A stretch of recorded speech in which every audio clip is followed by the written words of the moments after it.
Ahojte! Takže teda zajtra nás čaká naša prvá súťaž. Náš retiek Meryl. Áno, presne tak. A toto je vlastne také zhrnutie pre vás, čo ste s nami nemohli byť, aby ste si mohli pozrieť, ako naša súťaž prebiehala. Dnes je piatok. Sobotu ráno vyrážame. Za 5,5 hodín my ešte nie sme pobalené, nemáme nachystanú posteľ, nič a spíme v CVčku, aby sme nemuseli v noci chodiť autom a aby sme si to stihli všetko nachystať. Máme nachystané kufre s kostýmami, vodu, reprak, kufrík s malovatkami, lekárničku. Tu ideme chystať pompóny, vešiaky, Marika, ja, megafón ideme ešte vyrobiť, transparent, takže máte sa na čo tešiť. A vlastne oficiálne týmto vlogom a touto súťažou vlastne môžeme povedať, že sa nám splnil náš sen. Marika s Ľudskou, malé dievčatá by boli na veľké dievčatá už teraz hrdé a pyšné, že to zvládli, že si splnili sen mať vlastný súbor a niekoho trénovať aj s nimi na súťaž a dokazovať neviem čo všetko.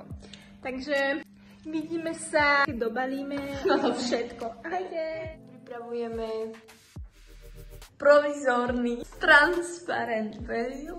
Bude to nádherné.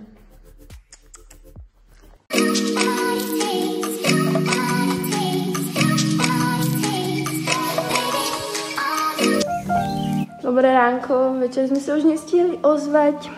Toto znamená, že sme išli spať veľmi neskoro. Tu máme nachystané naše veci. Ešte sme stihli urobiť transparent. A čo ešte chceme povedať?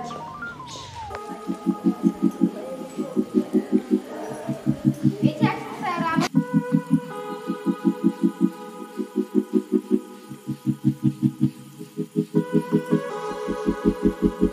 Tešíme sa na súťaž.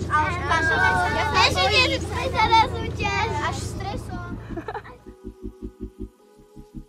Sme v autobuse na ceste do Kromničky. A tu sú naše detičky. Ahoj! Ešte tam vpredu, len mali sme traumu z toho, že im sa nezmestíme. Že to bude mikrovlnka. Tak, ale nakoniec máme toľko miesta, že ešte sa môžeme rozvalovať. Ešte môžeme zobrať ďalších 20 detí. Jestím na poli, spala som hodinu a pol sme spali. Tešíte sa na súťaž? Áno! No vidíš, tešia sa, už sa ich to pýtam 5. krát dneska, no tak. Ty Majka, tešíš sa?